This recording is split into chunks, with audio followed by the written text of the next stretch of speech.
Hello, in this video we will discuss about the spinothalamic tract. We will discuss the different type of spinothalamic tract and what is the significance of the spinothalamic tract.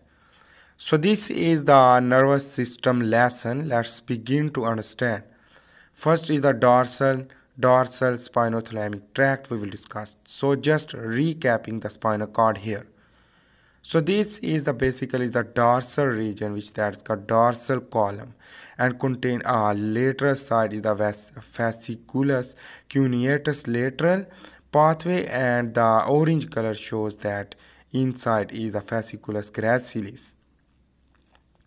So this is the dorsal root of ganglion is the sensory, while the ventral root of ganglion is used for the motor neuron, for the effector neuron. So this is the effector and effector to effector. Effector is the dorsal root of ganglion, while the effector is the ventral root of ganglion. So this is the spinal cord. Inside is a gray matter, is the butterfly-like structure, while the outer is a white matter. So this is a fasciculus gracilis is the inner pathway, is the touch used for the pressure, vibration and proprioception, and the fasciculus cuneatus is the lateral path. So this is the brain, which that is, let's begin to understand with the cross section of the brain, which that's contain different parts. So here is the cerebellum and cerebral cortex, brainstem and spinal cord. So let's begin to understand the cross section of this region. So this is the lateral cross section in the mid area of the brain. And here is basically the primary somatosensory cortex are present. And outer side is the gray matter. While in the case of spinal cord, the gray matter is between the white matter. But inside the white matter in the case of brain. So remember, this is the opposite. So here is the primary somatosensory cortex, and this is the post-central gyrus in parietal lobe. So this is the parietal lobe which that's contain post-central gyrus. So this is the thalamus. It is the relay center, and it contain a thalamic nuclei, which that is used for the third order neuron stimulation. So this is the midbrain, and this midbrain is basically here, and this is the pons downside of the midbrain, and the medulla is the end of the pons. So this is the different region. The midbrain and brain central cortex is the primary somatosensory cortex, and the pons and medulla. So let's draw a spinal cord, which that can be a cervical spinal cord and lumbar region spinal cord. Cervical spinal cord is used for the hand, touch and other stimulus, while the lumbar region is used for the leg and feet. So the lumbar region contain only the fasciculus gracilis, because the fasciculus cuneatus is lateral, is used for the cervical spinal cord, which that is the fasciculus cuneatus lateral pathway used for the touch, used for other things, the touch, pressure and vibration and proprioception for the hand. So this is the cervical spinal cord, and the fasciculus gracilis and fasciculus cuneatus both are present in the cervical, while the lumbar contain only one. Inside is the fasciculus gracilis.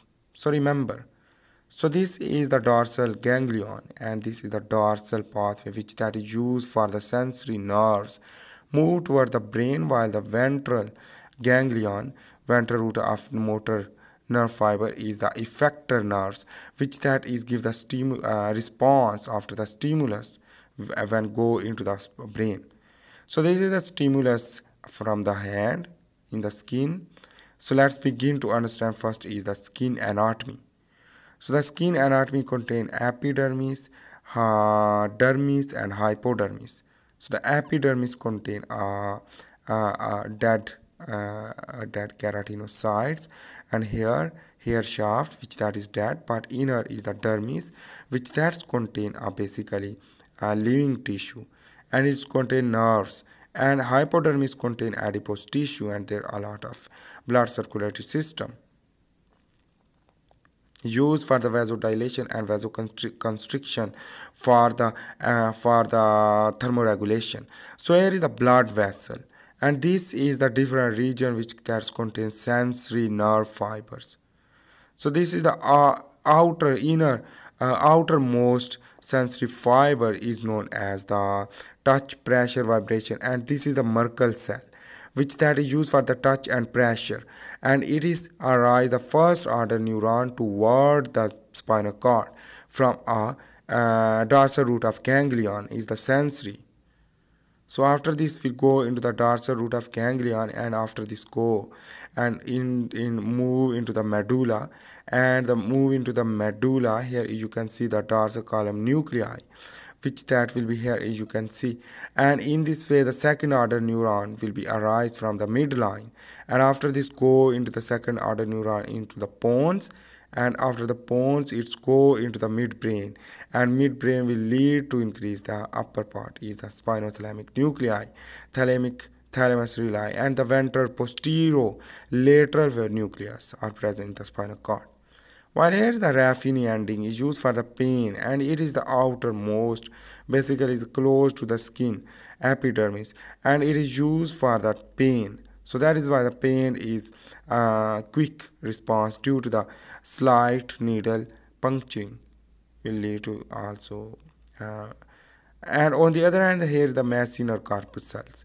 This masseter corpus cell is basically used for the tapping and touching, and this is basically near most the dermis, and it is go into here is again that is the ventral posterior lateral thalamic nuclei, so the ventral posterior lateral nucleus, and go into the third order neuron into the brain. While here you can see this is the vibration detection, which that is the deep nerves ending. This is known as the Pacinian corpus cells, and is used for the detection of vibration. So that is why vibration can be deep, will be detect, and it's go into the cervical region. And here is you can see the cervical spinal cord and thoracic lumbar spinal cord, and in this way it go into toward the brain.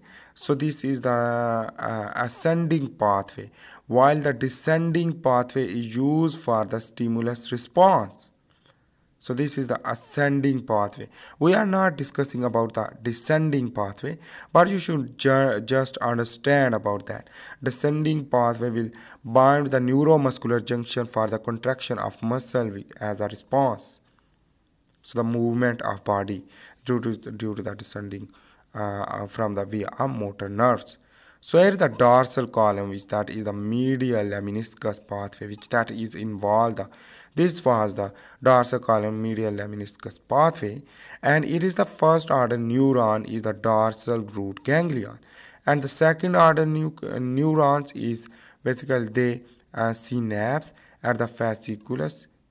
Here is the first order neurons, and second order neurons, third order neurons, and the first order neuron is used for the dorsal root ganglion, and this is the dorsal root, which that is the effector neurons, and the synapse at the fasciculus cuneatus and gracilis at the lower medulla and gracilis at the lower medulla, while the third order neuron is basically used for the thalamus to the somatosensory cortex.